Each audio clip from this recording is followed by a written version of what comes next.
अस्सलाम वालेकुम dear student, how are you? I am Shahid Khan, chemistry lecturer, GPGC Mandiya Abbottabad, and you are watching my YouTube channel Chem Galaxy with Shahid। आज जिस topic पे हमने बात करनी है वो बेसिकली हमने एक इंट्रोडक्शन सा रखा है कि ये सब के लिए ये वीडियो कि आपने जो आपने इंटरव्यू प्रिपरेशन करनी है उसमें कौन सा सिलेबस आपने फॉलो करना है। मसलन आप इंटरव्यू की तैयारी कर रहे हैं, अभी जो हमारी क्लास है वो जो हमने स्टार्ट की वो एसएस केमिस्ट्री जो फ़ीमेल का अभी टेस्ट हुए उनका जो इंटरव्यू होना है तो उसके लिए क्लास स्टार्ट की है। तो अल्हम्दुलिल्लाह हमारी क्लास 20+ स्टूडेंट हमारे पास आ गए हैं जो कि रजिस्टर्ड हैं। तो ये एक इंट्रोडक्टरी हमारा सेशन है अबाउट सिलेबस। इसमें आपको टिप्स बताऊंगा, बुक्स बताऊंगा, आपने कौन कौन सी बुक्स पढ़नी है, क्या टिप्स एंड ट्रिक्स वगैरह हैं और इस तरह कौन सा सिलेबस आपने फॉलो करना है सो दैट आप मसलन इंटरव्यू में अच्छा स्कोर कर सकें। तो इसके लिए चलते हैं फर्स्ट ऑफ ऑल सिलेबस की तरफ। तो सिलेबस में मैंने 4 डिवीजन बनाई है, 5 बल्कि। एक जनरल केमिस्ट्री, उसके बाद physical chemistry, organic chemistry, inorganic chemistry और उसके बाद एनालिटिकल, ये चंद एक चीज़ें। तो जनरल केमिस्ट्री में जो आपने चैप्टर कवर करने हैं उनका मैं आपको बता दूं कि पहले हमारे पास है बेसिक ऑफ केमिस्ट्री, जो बेसिक डेफिनेशंस वगैरह होती हैं, ठीक है। इसी तरह न्यूक्लियर केमिस्ट्री जनरल केमिस्ट्री के हवाले से मैं बात कर रहा हूँ। पॉलीमर वगैरह जो चैप्टर पढ़ते हो इसके बारे में, ठीक है। बायोकेमिस्ट्री, इसी तरह केमिस्ट्री इन एवरीडे लाइफ, इसके बारे में आपको पता होना चाहिए, ये आपने कवर करना है। इन्वायरमेंटल केमिस्ट्री और उसके अलावा जो प्रैक्टिकल पोर्शन है केमिस्ट्री का, ये सारा हमारा जनरल केमिस्ट्री में आएगा। एक बात याद रखें, जो सिलेबस में बता रहा हूँ अपने पास एक पेज वगैरह पे इसको लिख लें। सिलेबस जो पोर्शन आप कवर करते जाएं तो उसको साथ साथ टिक कर लें सो दैट आपको पता हो कि आपने कितना पोर्शन कवर कर लिया और कितना आपका बाकी है।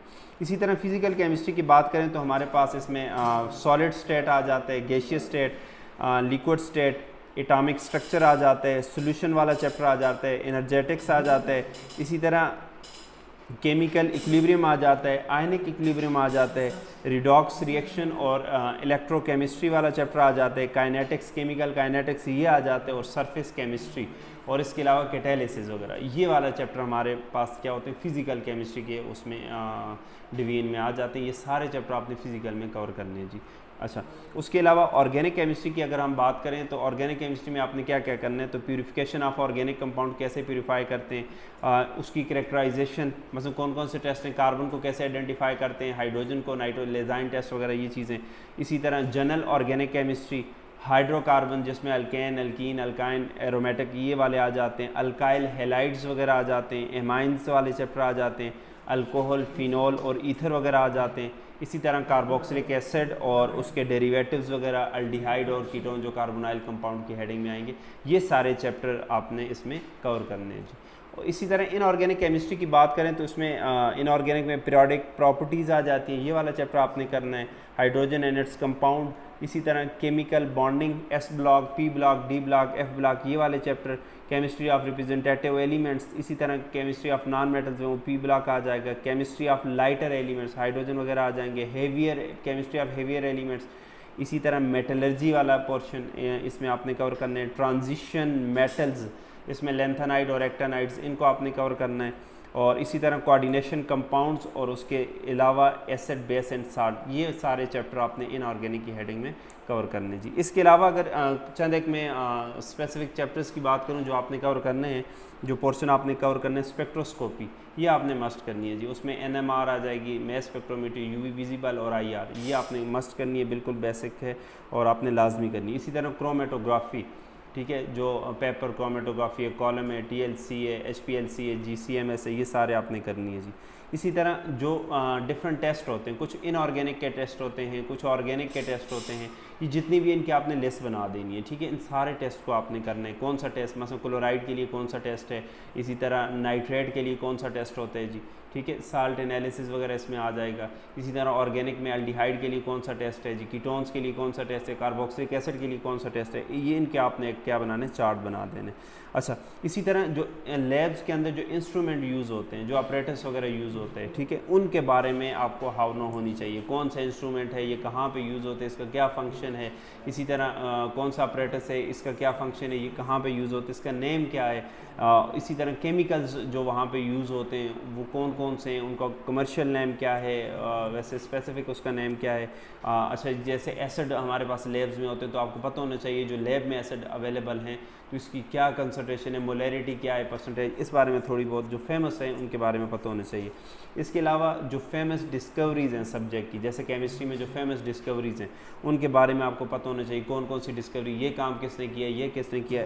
कुछ एक इसका तरीकाकार ये है, जो इस तरह की चीज़ें जो रटे वाली है ना, इनकी एक पेज पे एक लिस्ट बना दें, इसको बार बार देखें तो आपको याद रहेगा। ठीक है, मैं बाद में बताऊँगा आपने किन किन चीज़ों की लिस्ट बनानी है। इसी तरह जो आपके पास रिसेंट डिस्कवरीज़ हुई हैं, ठीक है, नई नई जो, जैसे ये तो कुछ अर्सा पहले ये कुछ न्यू एलिमेंट्स डिस्कवर हुए, उनके बारे में आपको पता होना चाहिए, कैसे किए, किसने किए हैं, कौन से हुए हैं। इसी तरह नोबेल प्राइज़ किसने लिया है केमिस्ट्री में, रिसेंट का भी पता होना चाहिए, पहले वाले का भी पता होना चाहिए। ठीक है, या कोई इस तरह की जिसने 2 लिए नोबेल प्राइज़ तो उसके बारे में पता होना चाहिए। इसी तरह केमिस्ट्री के अंदर जो हम सॉफ्टवेयर यूज़ करते हैं, ठीक है, कैमरा वगैरह, इन चीज़ों के बारे में आपको पता होना चाहिए, किस सॉफ्टवेयर पे हम क्या कर सकते हैं, इस पर हाउ नो होनी चाहिए। जो टर्मिनोलॉजीज़ होती हैं सब्जेक्ट की, जैसे फिज़िकल में कुछ टर्मिनोलॉजीज़ हैं, कुछ इनऑर्गेनिक में, कुछ ऑर्गेनिक, इनका आपको लाजमी पता होना चाहिए। ठीक है, टर्मिनोलॉजीज़ बड़ी इंपॉर्टेंट है, मस्ट पूछते हैं तो इनका आपको पता होना चाहिए, हर एक टर्म्स का पता हो, जो नई टर्म्स कहीं पे देखें तो उसको नोट कर लें। अच्छा, इसी तरह आपके पास जो फेमस और कमर्शियल नेम है कुछ केमिकल कंपाउंड्स के, उसके बारे में पता होना चाहिए, डिफरेंसेस पता होने चाहिए। जैसे अक्सर पूछे जाते हैं, what is the difference between atomic orbital, molecular orbital, difference between bonding orbital, anti bonding orbital. तो इन तरह डिफरेंसेस, ये मेरे जो प्रीवियस सेशन था उसमें मैंने किया था, कोई राउंड अबाउट मैंने 150 डिफरेंसेस बनाए थे केमिस्ट्री में डिफरेंट टर्म्स के, तो वो मैंने शेयर किया था, उसको भी देख लें। अब इस मरतबा कुछ नए भी करेंगे इंशाल्लाह, उससे भी आपको फ़ायदा होगा। अच्छा, चंद एक चीज़ों के आपने चार्ट्स बनाने हैं, ठीक है, चार्ट्स आपने बनाने, मसलन चार्ट का मतलब है एक पेपर सा बनाना है, उस पर ये सारी चीज़ें लिखी। जैसे आपने एफएससी की बुक पकड़ी, उसमें जो फेमस यूनिट्स हैं, जैसे सरफेस टेंशन की क्या यूनिट है, विस्कोसिटी की क्या है, इस तरह उनकी यूनिट्स आपने लिख लेनी है। ठीक है, यूनिट्स आपको पता होनी चाहिए जी। ठीक है, डायपोल मूवमेंट है, उसकी क्या यूनिट है, इस तरह ये सारी चीज़ों को पता होनी चाहिए। जो कैटलिस्ट हैं, फेमस कैटलिस्ट, उनके नेम, उनकी कंपोजिशन वगैरह आपको पता होना चाहिए और इनका पर्पस पता होना चाहिए। एक लिस्ट ऐसे बना दें, कैटलिस्ट उसका नेम क्या है, उसका फंक्शन क्या है, उसके यूज़ क्या है, कहाँ पे यूज़ होते हैं और उसकी कंपोजिशन क्या है। तो ये इस तरह चार्ट बना लें तो मुख्तलिफ कैटलिस्ट, मसलन आपके एफएससी वाले भी कवर करें तो अच्छे खासे हो जाते हैं, कुछ बीएससी पे भी जो हैं तो उनको कवर कर लें। इसी तरह कुछ कन्वर्जन्स होती हैं, बेसिक कन्वर्जन, जैसे आप बेंजीन से एनिलीन कैसे बनाओगे, बेंजीन से नाइट्रोबेंजीन कैसे बनाओगे, टॉल्वीन से बेंजोइक एसिड। तो ये जो छोटी छोटी कन्वर्जन होती हैं एफएससी बेस पे, ये तो कम से कम हर एक को आनी चाहिए। ठीक है, हमारे कोर्स में अब हटा देगी है, मतलब पंजाब के कोर्स में है तो ये आपको पता होना चाहिए। वो अक्सर लिख लेते हैं कि ये कंपाउंड हमने बनाना है, स्टार्टिंग मटेरियल, ये आप कैसे इस कन्वर्जन को करोगे, ये आपको पता होना चाहिए। नेम रिएक्शन के बारे में पता होना चाहिए। अब नेम रिएक्शन तो थाउजेंड्स ऑफ नेम रिएक्शन है, हम कौन कौन सा याद करें, तो जो आपके कोर्स में मसलन जो एफएससी और जो बीएससी की बुक्स में है उनके जो नेम रिएक्शन है उनकी एक लिस्ट बना दें, एक पेपर बना लें, तो उनके बारे में अक्सर वो, क्योंकि ऐसा जैसे अल्डोल कंडेंसेशन क्या होती है, ये क्या होती है, इस तरह पूछ लेते हैं तो आपके इस बारे में पता होना चाहिए। इसी तरह अगर आपकी रिसर्च है, कोई रिसर्च पेपर है आपका, कोई थीसिस है, तो उसको आपने पढ़ के जाना है, उसके बारे में आपको हाउ नो होनी चाहिए, क्योंकि वो रिसर्च थीसिस आपका काम है तो आपको उसके बारे में पता होना चाहिए, हर एक चीज़ के बारे में जो आपने थीसिस में मेंशन की है। इसी तरह चूँकि ये बेसिकली हमारे पास ये है एसएस का टेस्ट है ना, तो SS elementary and secondary education उस लेवल पे आते हैं, 17 की जॉब है, तो आपको स्कूल के हवाले से पता होना चाहिए, स्कूल की एडमिनिस्ट्रेशन वगैरह, डीओ कौन होता है, इसी तरह सेक्रेटरी कौन होता है, डायरेक्टर कौन होता है, इन तरह, और इसके जो करंट वो हैं पर्सनालिटीज़ हैं, जैसे एलिमेंट्री एंड सेकेंडरी एजुकेशन का डायरेक्टर कौन है, डिप्टी डायरेक्टर कौन है जी, आपके जो डिस्ट्रिक्ट है वहाँ पे डीओ कौन है। ठीक है, तो इन चीज़ों के आपके बारे में पता होना चाहिए जी। अच्छा, स्कूल लीडर का क्या काम होता है, आईएमयू मॉनिटरिंग का क्या काम है, डिप्टी डीओ जो है उसका क्या काम है, तो थोड़ा थोड़ा इनके बारे में आपको चीज़ें हाउ नो होनी चाहिए जी। अच्छा, इसी तरह जो बीएड का थोड़ा सा कोर्स होता है वो आपको पता होना चाहिए, मसलन असेसमेंट क्या होता है वो पूछ लेते हो, सिलेबस का क्या मतलब होता है, मसलन करिकुलम क्या होता है, ये डेफिनेशन, चंद एक डेफिनेशन है शॉर्ट ये आपने थोड़ी सी कर लेनी है, क्योंकि अक्सर वो एसएस वहाँ बैठे होते हैं या education elementary and secondary education का बंदा होते हैं तो इस तरह की चीज़ें पूछ लेते हैं। इसी तरह एवल्यूएशन क्या होता है, असेसमेंट होते हैं, क्लास मैनेजमेंट क्या होते हैं, qualities of a good teacher वो क्या होता है, तो ये छोटी छोटी चीज़ें आपको पता होना चाहिए इस पॉइंट ऑफ व्यू से। अच्छा जी, अब आप लोगों ने फर्स्ट ऑफ ऑल मैं ये करता हूँ कि आप लोगों ने बुक्स कौन कौन सी फॉलो करनी है इस सब के लिए। तो मैं पहले सजेस्ट करूँगा, एक तो आपने जो बुक्स हैं वो FSC की बुक्स, मसलन चूँकि आप KP से हैं तो KPK की बुक्स आपको पता होनी चाहिए, ठीक है, उसको मुकम्मल पढ़ें। अब चूँकि आपने MCQs तो नहीं देने ना, अब आपने क्या करना है, आपने इंटरव्यू देना है, तो उसमें आपके पास जो शॉर्ट क्वेश्चन है एंड लॉन्ग क्वेश्चन है टॉपिक के अंदर, इसी तरह वो जो होता है ना टेस्ट योर सेल्फ, इनको भी आपने करना है। शॉर्ट क्वेश्चन, लॉन्ग क्वेश्चन, ये सारी चीज़ें आपको पता होनी चाहिए, ठीक है, क्योंकि अक्सर वहाँ पे SS आके बैठते हैं, उन्होंने तो ये बुक पढ़ाई सारी उम्र, वो FSC ही पढ़ाते हैं, तो किताब के हर एक हर एक लाइन उन्हें पता होती है। तो इन सारी चीज़ों ने आपने गो थ्रू, कोई चीज़ें नहीं भी पता उसको सर्च करके आप देखें कि क्या चीज़ है, ठीक है। FSC की बुक्स, KPK अगर टाइम है तो फेडरल पढ़ लें, नहीं है तो खैर है, मगर फेडरल पढ़ लें तो अच्छी बात है। अगर BSc अब तो ख़त्म हो गई, BS सिस्टम पुरानी पहले BSc की बुक्स होती थी, ठीक है। BSc में आप फिज़िकल की बुक पकड़ें, चौधरी सनाउल्लाह साहब है, या BS बाल इंडियन बुक है, अच्छी बुक है, वो पढ़ लें, आप लाजमी पढ़ें, ठीक है। इसी तरह ऑर्गेनिक केमिस्ट्री की अगर बात करें, जिनकी स्पेशलाइजेशन ऑर्गेनिक है, वो M यूनुस को तो मस्ट पढ़ें, क्योंकि ये पुराने लोग होते हैं तो अक्सर इन्होंने यही किताबें पढ़ी होती है, तो इनको इन किताबों का अच्छा खासा पता होता है कि आप जब बुक पढ़ेंगे, चूँकि आपने इंटरव्यू देना है ना, आप बुक पढ़ के उसकी एक्सरसाइज भी सॉल्व करें, ठीक है। उसकी एक्सरसाइज में जो क्वेश्चन है उनको भी सॉल्व करें। मसलन M यूनुस के MCQs करने की ज़रूरत नहीं, आपने वो पोर्शन कर दिया है, अब आपका जो काम है वो शॉर्ट क्वेश्चन, लॉन्ग क्वेश्चन, जो प्रॉब्लम्स हैं उनको सॉल्व करें। न्यूमेरिकल की भी ज़रूरत नहीं है, मगर जो कॉन्सेप्ट छुपे हुए किसी क्वेश्चन के ऊपर, वो जो फैक्ट्स हैं वो पता होने चाहिए। अच्छा, इसी तरह इनऑर्गेनिक मैंने फिज़िकल चौधरी सनाउल्लाह साहब की बताई, ऑर्गेनिक M यूनुस की बताई, और इनऑर्गेनिक ज़फ़र इकबाल की बताई, ठीक है। ये ज़फ़र इकबाल इनऑर्गेनिक बेस्ड। अच्छा, आपने एक और चीज़ देखी होगी, मैंने टेस्ट के लिए आपको कहा था कि पाकिस्तानी बुक्स नहीं पढ़नी, इंडियन पढ़नी है, मगर मैं इंटरव्यू के लिए कह रहा हूँ कि आपने पाकिस्तानी पढ़नी है। वजह क्या है? वजह ये है कि हमारे यहाँ जो बैठे होते हैं आपके टीचर्स, उन्होंने ये बुक्स पढ़ी हैं, उन्होंने पढ़ी हैं, तो आप पढ़ेंगे तो ठीक हो, क्योंकि उन्होंने अक्सर यही कॉन्सेप्ट होते हैं, जो बाबे पुराने होते हैं तो उनके यही मामला होता है, तो यहाँ से पूछेंगे तो इनको, बाकी अगर टाइम है तो पढ़ लें, मगर इनसे मस्ट गो थ्रू। इसी तरह बायोकेमिस्ट्री की बात करें तो सत्यनारायण की एक बुक है, बहुत अच्छी है। इसके अलावा एक बुक हर एक बंदे ने ये परचेज़ करनी है और इसको अपने पास रखना है, इसको कम अज़ कम मिनिमम 5 से 6 मरतबा आपने इस बुक को पढ़नी है। इसमें शॉर्ट डेफिनेशन, शॉर्ट क्वेश्चन दिए हुए हैं।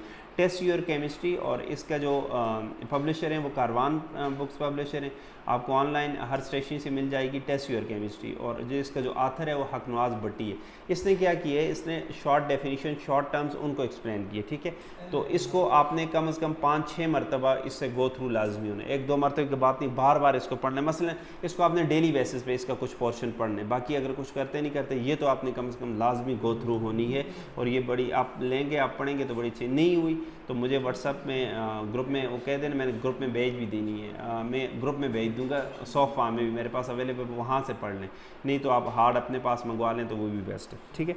अच्छा, अब आपने इन डेज़ में, ये जो इंटरव्यू के डेज़ हैं, आपने करना क्या है? फर्स्ट ऑफ ऑल आपने ये क्या करना है बेटा, कि आपने डेमो टॉपिक तैयार करने, 2-3 टॉपिक ऐसे तैयार करने जिस पे आपको सही ग्रिप हो। डेमो आपने जैसे किसी प्राइवेट कॉलेज में जाके डेमो देते हैं, क्योंकि अक्सर वो डेमो ले लेते हैं, सही आपको ग्रिप हो, एक ये। इसी तरह कोई एक पोर्शन या कोई एक टॉपिक, कोई एक चैप्टर आपने सही से तैयार करना है, क्योंकि अक्सर औकात ऐसा होता है कि वो आपको ऑप्शन दे देते हैं कि आप बताएं कि किस एरिया से पूछें, तो आप वो बताएं। मैं थर्मोडायनेमिक आप बता रहे हो, कार्बोनाइल्स कंपाउंड बता रहे हो, मगर फिर उसके बारे में ईच एंड एवरीथिंग आपको पता होना चाहिए, ठीक है। इसी तरह आपने नॉर्मल रूटीन में भी अच्छी ड्रेसिंग करनी है, मसलन सही सेंसेबल ड्रेसिंग करनी है। सेंसेबल ड्रेसिंग का ये मतलब नहीं है कि आप नए कपड़े हर वक्त पहने, मगर जो पहने और वो सही क्लीन हो और सही उसको मैनेज किया हो जी, ठीक है। आपने अपनी जो लैंग्वेज है इसको इम्प्रूव करना है, ये नॉर्मल रूटीन में डे आज से जो आप तैयारी करना स्टार्ट करोगे उसमें बात करो, या ये चीज़ें आपकी वहाँ पे हेल्प करेंगी, ठीक है। इसी तरह आपने अपने कॉन्फिडेंस लेवल जो है ये इम्प्रूव करना है जी, ठीक है। मसलन वो जो झिझक है उस चीज़ को ख़त्म करना है, डरना शरने वाली बातें ख़त्म कर दें। अपना आई कांटेक्ट बनाने, किसी से बात करें तो उसकी आंखों में देखें, ठीक है, आई कांटेक्ट अपना बनाना है। इसी तरह आज से जो टाइम है तो इसको न्यूज़पेपर इस दौरान पढ़ें, न्यूज़पेपर, ठीक है। इसमें क्या होगी, आपको जो करंट अफेयर्स है उसके बारे में, पाकिस्तान में क्या हो रहा है, इंटरनेशनली क्या हो रहा है, इनके बारे में पता होना चाहिए, या न्यूज़ देख लें चैनल, उससे भी पता चल जाता है। इसी तरह आपने प्रैक्टिस करनी है, ठीक है। मसलन क्वेश्चन आपने पढ़ा, उसको बोल के प्रैक्टिस करनी है। मसलन अगर ये क्वेश्चन इंटरव्यू वाला आपसे कर ले तो इसका क्या आंसर आप कैसे दोगे, ठीक है। एक तो होता है पढ़ना गो थ्रू, एक होता है बोलना। उससे ये होगी कि आपकी प्रैक्टिस होती जाएगी। मसलन मैंने क्वेश्चन पढ़ा जी व्हाट इज़ हाइब्रिडाइजेशन, तो इसकी डेफिनेशन में बोल के सुनाऊंगा, ठीक है, क्योंकि मैंने वहाँ बोलना है, लिखना तो है नहीं, ये समझना तो है नहीं, कॉन्सेप्ट तो बताना नहीं है, ठीक है। तो आपने डेफिनेशंस कोशिश करने के इनको आपने क्या करनी, प्रैक्टिस करनी है। हमारा प्लान क्या है और प्लान, हमारा प्लान ये है कि वीक में, जैसे हमारे जो रजिस्टर्ड स्टूडेंट हैं, ग्रुप बना हुआ है उनका, वीक में हमारे 4 लेक्चर होंगे। 3 लेक्चर्स हमारे टॉपिक पे होंगे, जैसे हमने सिलेबस बताया, एक साइड से हमने स्टार्ट करना है, ठीक है। मसलन आज अगर थर्मोडायनेमिक्स पे लेक्चर हुआ, केमिकल बॉन्डिंग पे नेक्स्ट होगा, नेक्स्ट काइनेटिक्स को 3 लेक्चर हो गए। हफ्ते के अंदर जो चौथा लेक्चर होगा वो मॉक इंटरव्यू का होगा। जो मेरे बाकी सब्सक्राइबर हैं यूट्यूब के, मॉक इंटरव्यू उनके साथ भी मैं शेयर करूंगा, ठीक है। मॉक इंटरव्यू ओपन होगा, मगर जो टॉपिक के जो लेक्चर्स हैं, टॉपिक से जो मैं इंटरव्यू क्वेश्चन बनाऊंगा वो सिर्फ उन स्टूडेंट के लिए होगा जो मेरे उस ग्रुप में रजिस्टर्ड हैं, ठीक है। मॉक इंटरव्यू सबके लिए होगा, वो आप देख सकते हैं। तरीकाकार मेरा ये होगा कि मैं पहली स्लाइड पर सारे क्वेश्चन डिस्प्ले कर दूंगा। आपने पहली स्लाइड ओपन करनी है, ठीक है, जब वीडियो चले वहाँ पे स्टॉप कर देनी है। आपने पहले कोशिश करना है कि जितने क्वेश्चन पूछे हुए ना उसके खुद से आंसर करने की कोशिश करें, ठीक है, अगर आप आंसर कर सकते हैं।